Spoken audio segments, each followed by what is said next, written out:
may see on the back of your program Colonel Tom Kirk's biography about his service and accomplishments. It is with great honor that I introduce our keynote speaker, Colonel Tom Kirk, Air Force veteran and former prisoner of war from the Vietnam War.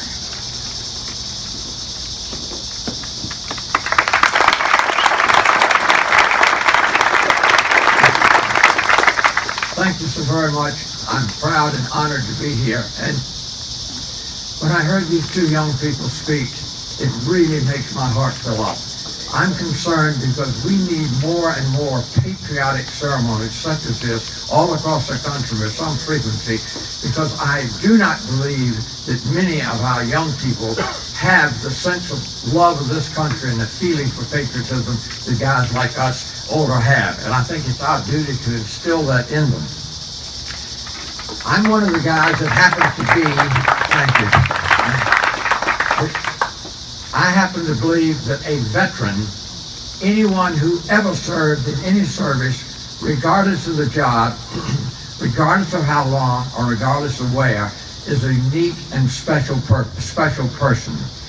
I was a guy that chose to make the Air Force my career, but I look and think of the literally hundreds of friends you and I each can recall who were called to go to the service, that when you leave home, never knowing what's going to happen, put on that uniform and serve your country anywhere in the world, you are a unique individual in our history, and every veteran alive and those who gave a supreme all need to stand up tall in service to your country. My personal, thank you, my personal career is interesting in a sense that I had the best and some of the worst. I was a fighter pilot, and God might bless me, I can't help to tell you, there's nothing in the world to me as exciting as going 600 to 800 miles an hour in a jet fighter. And I did that for 28 years. And I was in the Korean War as a young lieutenant, and you know, every one of you who are a little bit older here, when you are 21 years old, you're bulletproof. Nothing can happen to you. And I went through the Vietnam War through 50 missions and never thought about anything could have happened to me. Between the wars, I was blessed to live in 13 different countries and fly 5 or 6 different kinds of airplanes. And I literally just begged to go to the Vietnam War because I was a young lieutenant colonel, 38 years old then, stationed in Japan with a nuke fighter mission. And I kept volunteering to go, and they wouldn't let me go. They said, you got to stay here.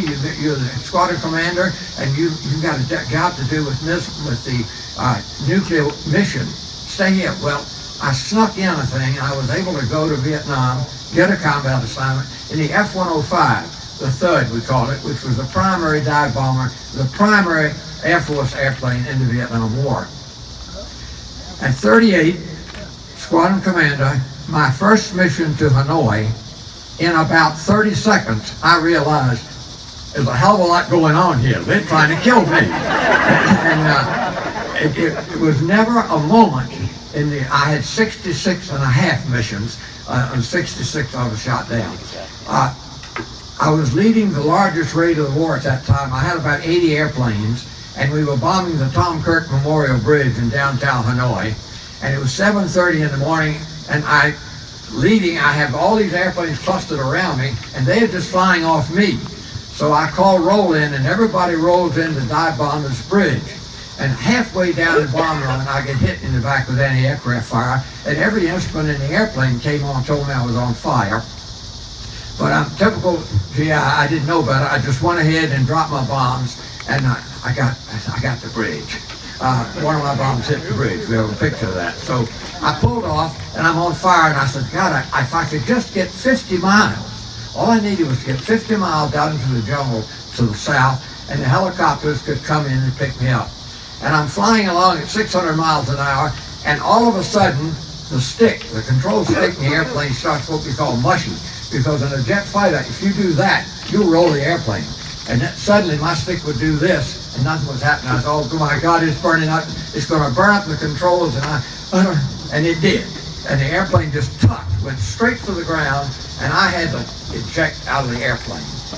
And I want you to try to picture, if you can for a moment, I'm king of the hill at that time in my mind. I've 17 years of service. I'm a squadron commander doing what I've been trained to do all these years and had done it 66 times with a pretty experienced vet at that time. And now I'm lower than whale dong, baby. I am shot down.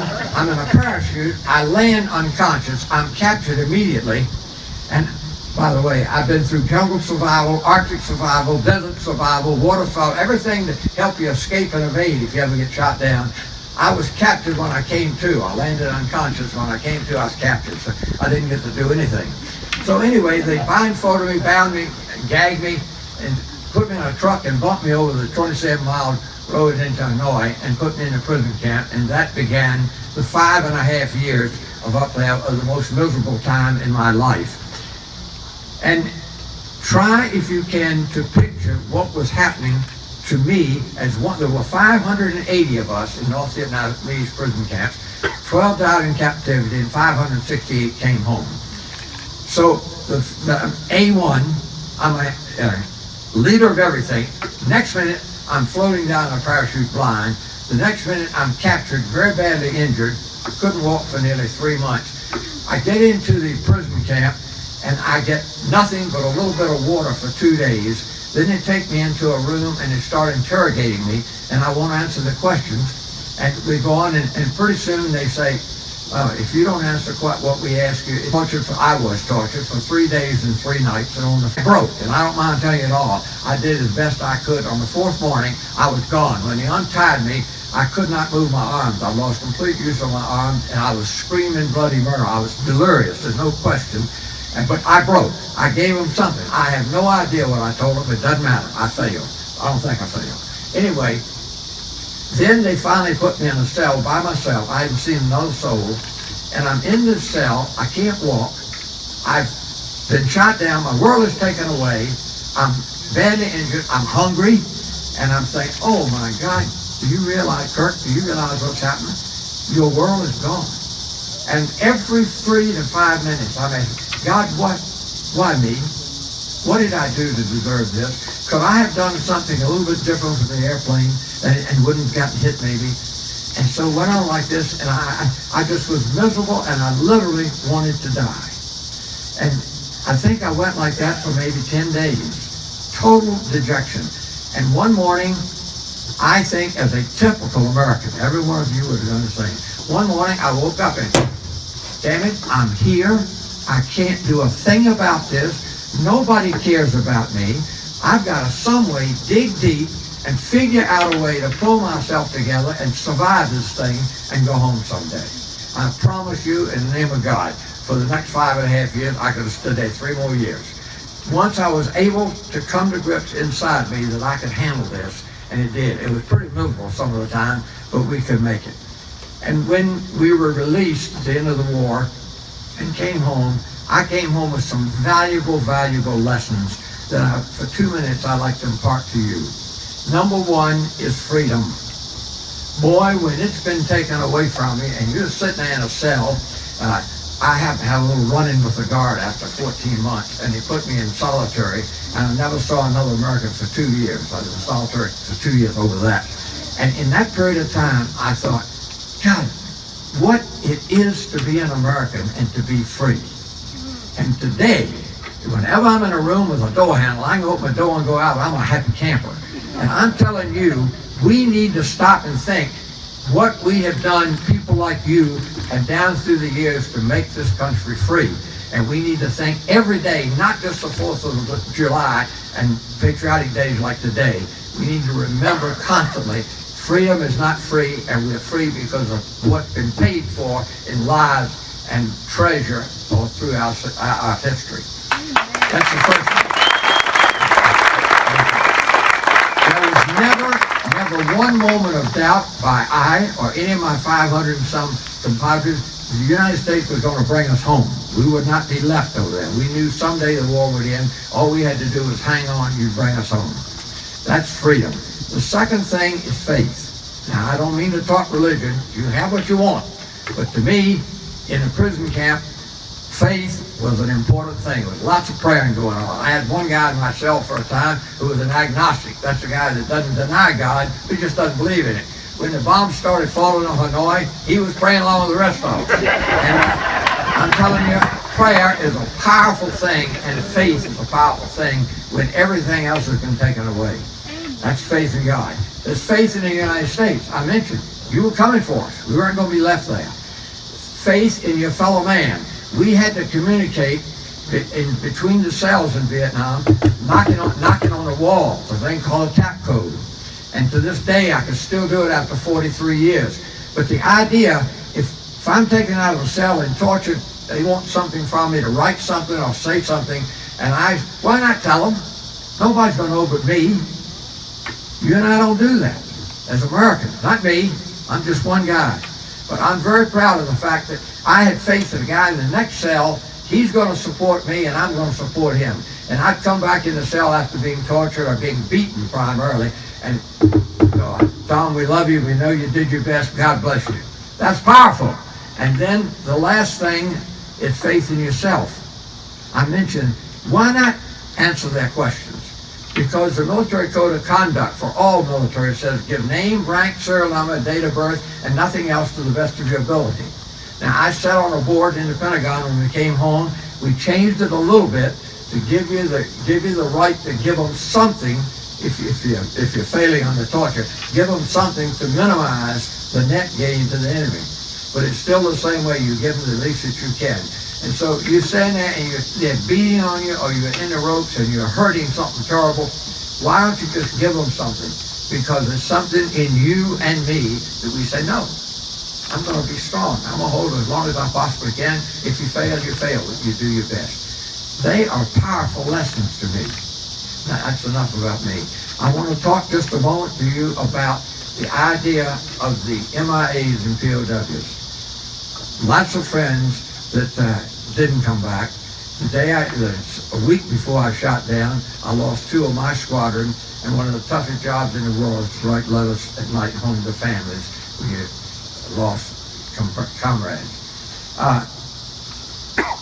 The POWs from every war that come back, we are able to pull our life back together and go on.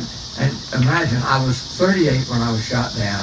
I'm 88 today, and I think, my God, God blessed me to have all this time with my family and to come back. So I don't have anything to complain about as a prisoner of war. Anyone who came home, everyone, have been able to pull themselves together and enjoy a full life. The ones that are so sad, do you know there are 85,000 unreported MIAs still existing? 70-some thousand from World War II, and it's still 9,600 from wars after that haven't been found. And we're still, as a nation, trying our best to see if we can recover, at least find out about those people. That's powerful. And can you ever get in your heart and realize the price the families pay for this? I mean, it's difficult to even comprehend the price the families pay when you never know. My family didn't know for 4 years that I was alive, and it hurt them terribly. One last thing, and I'm going to sit down. That is, thanks to you for coming to things like this. Thanks for showing your concern for MIAs and POWs. Keep it ever in the forefront of your mind that service to this country is what we all need to do, and everybody should thank you, and you should thank them. Because without the sacrifice that all of us have made down through the years and through the hundreds of years, in our fact, I don't think we'd have the blessings of liberty and freedom, success, and all the good things that we have today. So as we go on from here, use this just as a vehicle to think about what the blessings that you and I have been afforded in this great country, and think of those who paid that price so we could be here. Thank you so much, and God bless America.